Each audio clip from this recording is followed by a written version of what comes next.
Hello students, welcome to RG Studio. My name is Rahul. I am a teacher.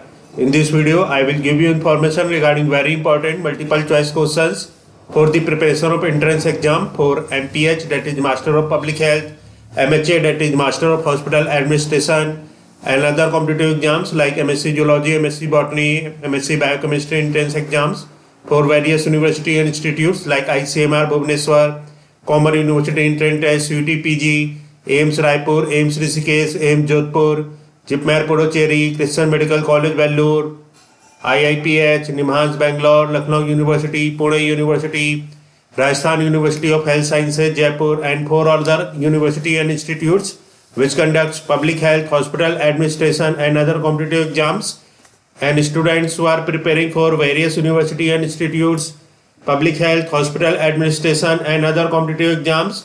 And for this, if they want online or offline coaching and want important questions PDF notes, they can WhatsApp on 9411513974. So for online or offline coaching and important questions PDF notes, WhatsApp number is 9411513974. And for the preparation of competitive exams, there is a WhatsApp group which link you will get in description box. Kindly subscribe to the channel so that you can get the information for important videos and get the information for various admissions and jobs. Kindly like, share and comment this video. Here first question is the extra energy allowances needed per day during pregnancy is. The extra energy allowances needed per day during pregnancy is. Options are A 150 kilocalories, B 200 kilocalories, C 300 kilocalories, D 350 kilocalories. Correct answer is option D, 350 kilocalories. The extra energy allowances needed per day during pregnancy is. Correct answer is 350 kilocalories. So extra energy allowances needed per day during pregnancy is 350 kilocalories. 350 kilocalories is the extra energy allowances needed per day during pregnancy. Next question is additional daily energy requirement during the first 6 months for a lactating woman is. Additional daily energy requirement during the first 6 months for a lactating woman is. Options are A 350 kilocalories, B 450 kilocalories, C 550 kilocalories, D 650 kilocalories. Option E none. Correct answer is option E none. So additional daily energy requirement during the first 6 months for a lactating woman is. None of the options given below are correct, and its correct answer is 600 kilocalories. So additional daily energy requirement during the first 6 months for a lactating woman is. Correct answer is 600 kilocalories. 600 kilocalories is the additional daily energy requirement during the first 6 months for a lactating woman. Next question is under MCH, that is maternal and child health. Under MCH, that is maternal and child health program, iron and folic acid tablets to be given daily to mother has. Under MCH, that is maternal and child health program, iron and folic acid tablets to be given daily to mother has. Options are A 60 milligram iron plus 500 microgram folic acid. Option B 100 milligram iron plus 500 microgram folic acid. Option C 60 milligram iron plus 100 microgram folic acid. Option D 100 milligram iron plus 100 milligram folic acid. Correct answer is option B 100 milligram iron plus 500 microgram folic acid. Under MCH, that is maternal and child health program, under MCH, that is maternal and child health program, iron and folic acid tablet to be given daily to mother has. Correct answer is 100 milligram iron plus 500 microgram folic acid. So under MCH, that is maternal and child health program, iron and folic acid to be given daily to mother has. Correct answer is 100 milligram iron plus 500 microgram folic acid. Next question is which of the following is not included in 5 cleans in conduct of delivery? Which of the following is not included in 5 cleans in conduct of delivery? Options are A clean hands, B clean perineum, option C clean cutting and care of cord, Option D, clean surface for delivery. Correct answer is option B, clean perineum.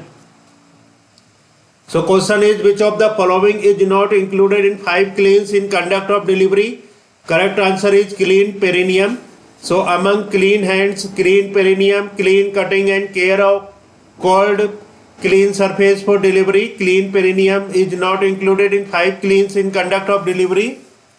Its explanation is clean of safe delivery. 5 cleans practices under strategies for elimination of neonatal tetanus include.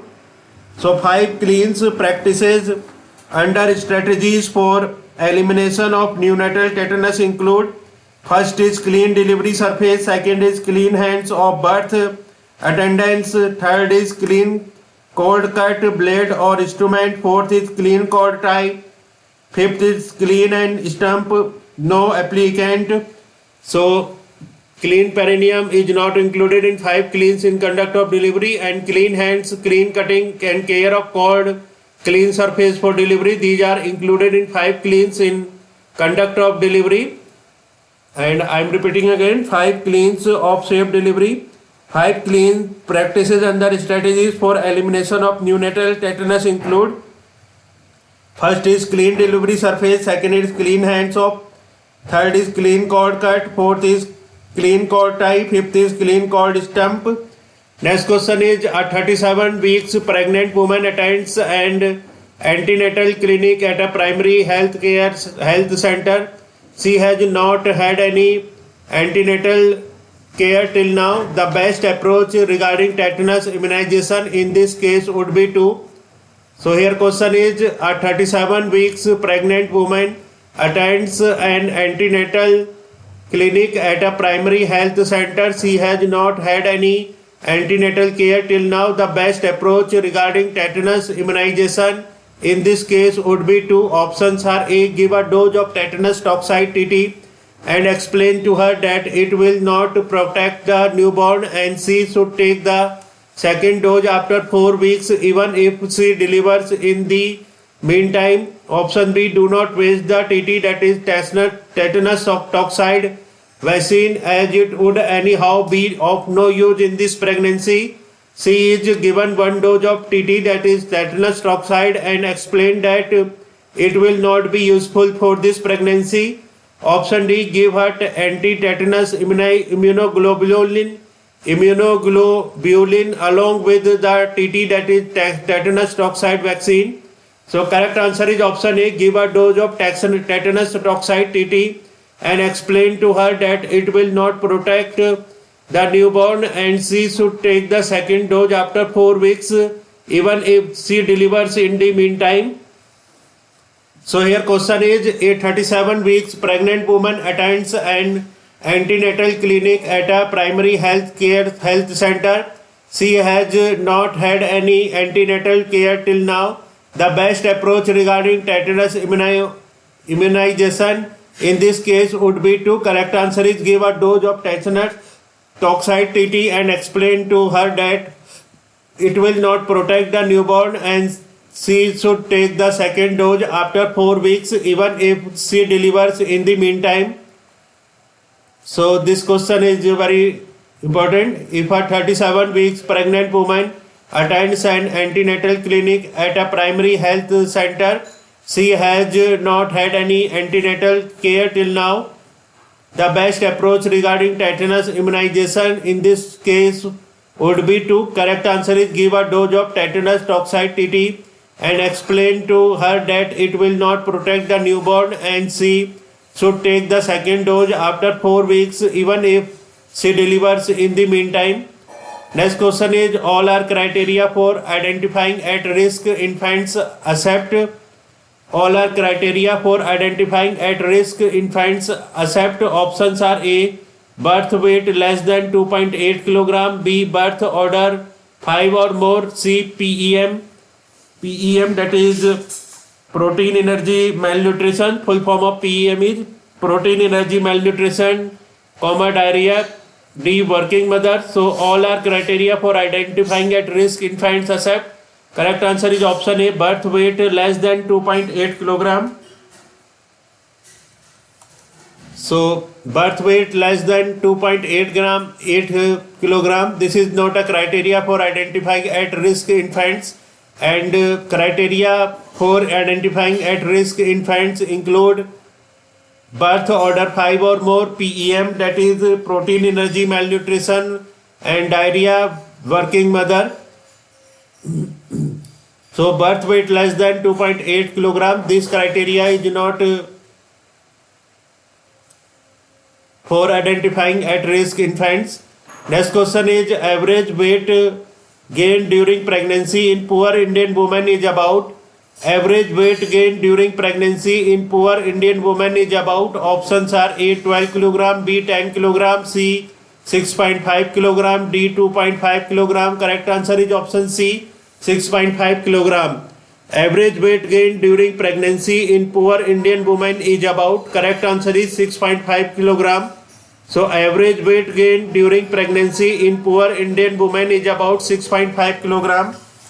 Its explanation is, on an average, normal healthy adult Indian woman gains 12 kilogram during pregnancy. Most of this weight gains is in second trimester 5 kilogram and third trimester 5 kilogram.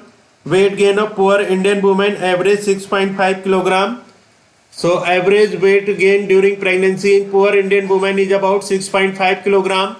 Next question is, all are true regarding congenital syphilis except.